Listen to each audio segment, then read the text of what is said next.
Football মাঠে তিনি এক জীবন্ত কিংবদন্তি, নাম কার্লো আনচেলত্তি, যার মগজাস্ত্র আর শান্ত স্বভাবের কাছে পরাস্ত হয়েছে ইউরোপের বাঘা বাঘা পরাশক্তি। কিন্তু ব্রাজিলের ডাগআউটে বসার পর থেকেই যেন এক ভিন্ন অভিজ্ঞতার মুখোমুখি ইতালিয়ান এই মাস্টারমাইন্ড। ক্যারিয়ারে ১৪০০-এর বেশি ম্যাচে ডাগআউট সামলানোর পরও সাম্প্রতিক কিছু ম্যাচে তার ট্যাকটিক্স নিয়ে উঠেছে সমালোচনার ঝড়। চাপের মুখেও অবিচল থাকার ক্ষমতার কারণে স্পেনে তার ডাকনাম হয়েছে দ্য ডন। কিন্তু এবার সমালোচকদের কড়া জবাব দিয়ে নিজের অন্য এক রূপ দেখালেন ব্রাজিল কোচ। ট্যাকটিক্স নিয়ে সমালোচনার জবাবে আনচেলত্তি সাফ জানিয়ে দিয়েছেন, ফুটবল বিশ্বে তার সমালোচনা করার যোগ্যতা রাখেন কেবল একজনই, তিনি স্যার অ্যালেক্স ফার্গুসন। আমি ফুটবল কতটা বুঝি বা না বুঝি সেটা বড় কথা নয়, কিন্তু আমার দক্ষতা নিয়ে প্রশ্ন তোলার যোগ্যতা সবার নেই। আমি ১৪০০-র বেশি ম্যাচে কোচিং করিয়েছি।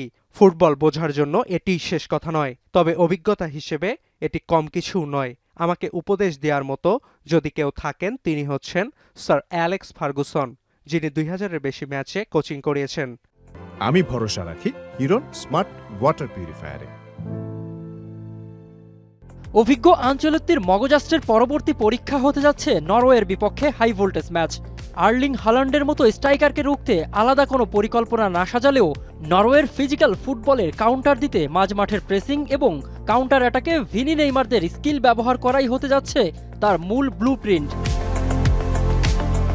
সমালোচনার জবাবটা মাঠেই দিতে ভালোবাসেন আনচেলত্তি।